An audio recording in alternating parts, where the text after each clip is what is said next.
So this is the episode that many of us have been waiting for. Episode 8 is dubbed the biggest episode of the season, along with episode 10. And if we were to go on history, episode 8 has a history of being a big one in a couple of seasons which have gone by in power. We saw Holly being shot and Kanan being released in season 1, episode 8, and Kanan being killed in episode 8, season 5. In season 6 we had Tasha killing Lakeisha, and this is the one that the cast and crew of Raising Kanan have really been hyping all season long, so we know it's going to be a good one. And we know a few details already based on the synopsis, which we're going to be breaking down in this video even further. There was also this teaser that Raising Kanan stars released yesterday between Lulu and Raquel. A very intense conversation about how Rack doubted Lulu and him thinking about taking up Unique's offer. And we've seen the latest images for episode 8 as well, which we're going to be breaking down throughout this video and at the end as well. But of course, if you're new to the channel and you haven't done so already, then remember to smash the subscribe button if you want to see everything Power Book 3 and Power Universe related. Let's have a look at the synopsis, which we partly went through yesterday from Lulu's side of things, but we're going to look at the whole description and break it down even further. And episode 8 is titled The Cost of Business, and the synopsis reads: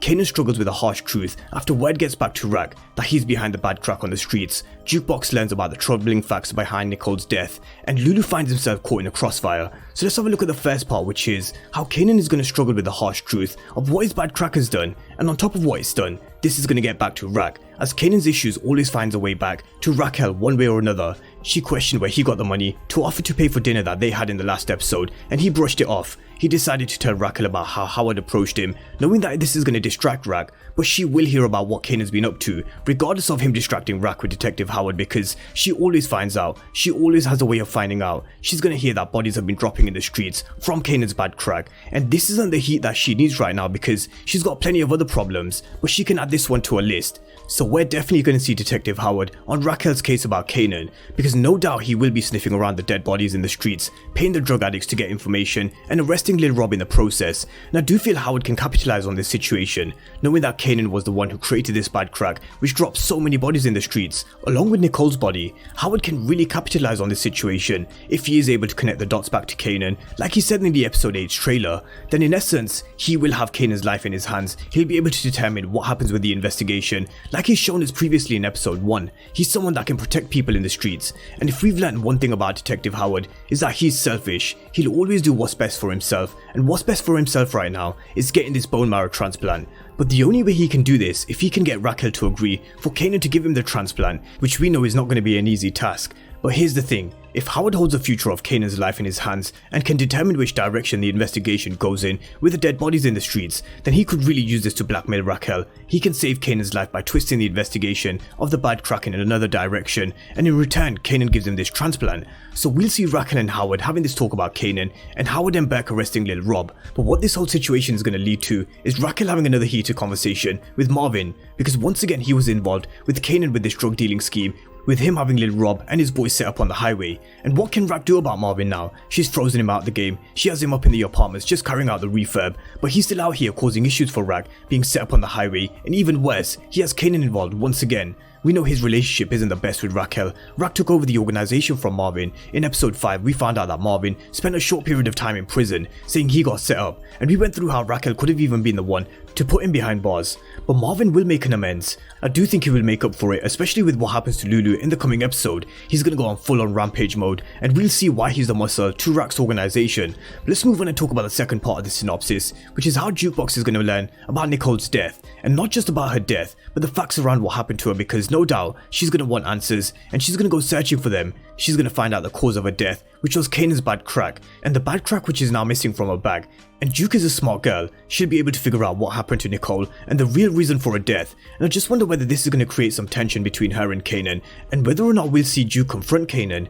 I went through a theory of how Juke could take Davina away from Kanan, considering he took Nicole away from Juke. Whether or not it plays out this way, let's wait and see. But Davina is someone who I do think needs to go, whether it happens at the hands of Juke or Kanan, whether Raquel gives the order to Kanan to kill Davina because she feels like she's a threat to the family and to Kanan. And we all have to remember, Kanan caused Juke after his first kill. Taking it back to power for a second, in season 3 episode 3, we learned that Jukebox was his first call that Kanan made when he dropped his first body, and that's something we're yet to see. But bringing it back to 1991 and Raising Kanan, I think it will take Davina betraying Kanan at least once more before he actually realizes that he can't trust her, and it was Davina that had given up the location to the stash house all along. So I do think the worst is yet to come from Davina, and there is going to be consequences. So let's see if we see anything from from Davina this episode, but with the whole Jukebox situation, how is she going to react to losing someone she loves will set her on a dark path, and no doubt something that will stick with her forever. But let's talk about the last part of the synopsis, which is Lulu finds himself caught in a crossfire, and yesterday we spoke about Lulu's involvement in this side of things during his story arc, but we haven't actually spoken about this from Unique's perspective.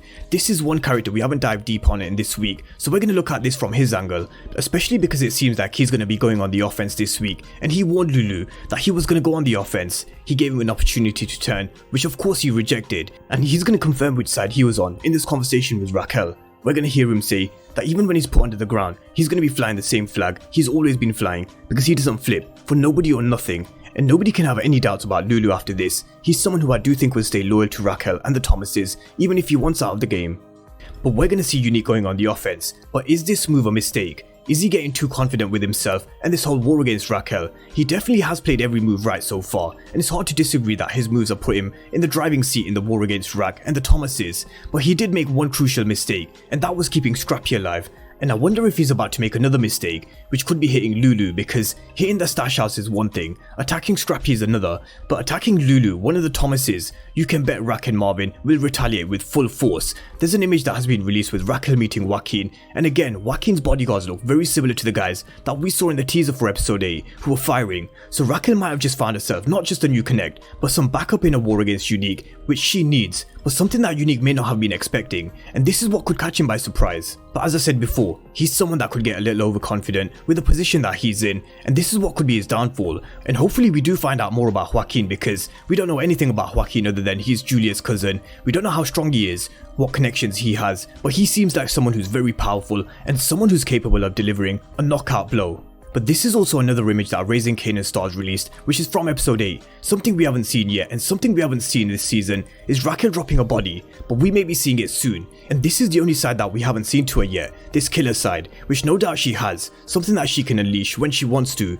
We saw her telling Marvin to deal with this inspector after he put her hands on her. We've seen this hard shell, where she knows that she'll never crack under pressure, and to no man, and especially not to Unique. She's also shown us how dominant she is, and to what extent she's willing to go to protect Kanan. She's even shown us this caring and loving side that she has, someone who Juke can be open with, and someone who is willing to listen to Jukebox's problems and secrets. We've also seen her opening up to Symphony, but this is the side I want to see more of, which she did show us in the very first episode when Kanan was shot at during the drive-by shootout. You could however argue that we don't need to see this side from Raquel because that's what she has Marvin and Lulu for, but I'm looking forward to seeing Raquel potentially dropping her first body of the season. But let's have a look at some more images of episode 8 as we wrap up this preview video. Kanan looking very distressed, and he's probably just found out what his crack has done and the deaths that are related to his bad crack, especially Nicole's death. We've got Jukebox at Nicole's funeral, who no doubt is going to be devastated because of her death. And this is something I spoke about earlier on in the week. You could see this coming. Nicole's mom was always going to blame Nicole's death on Juke, and we're going to see this in episode 8 as well. But that's a rundown of episode 8 with this preview and predictions video, and Unique is going to take it to Raquel. Lulu's going to get caught in the crossfire, and Raquel seems like she's going to have some backup, judging by this image that we've seen with Joaquin. And I'm excited for episode 8 because it's going to be the biggest episode of Raising Kanan so far. It's going to be intense. It's going to be an episode that keeps us on the edge of our seats, that's for sure. But let me know what you guys think down below in the comment section. Drop all your thoughts and predictions on the war between Unique and Raquel, the fallout from Kanan's bad crack, Nicole's death, and Lulu who seems like he's going to be hit. Drop all your thoughts down below, and of course if you're new to the channel and you haven't done so already, then remember to smash the subscribe button if you want to see everything Power Book 3 and Power Universe related. But as always, thank you guys for watching, and I'll see you next time.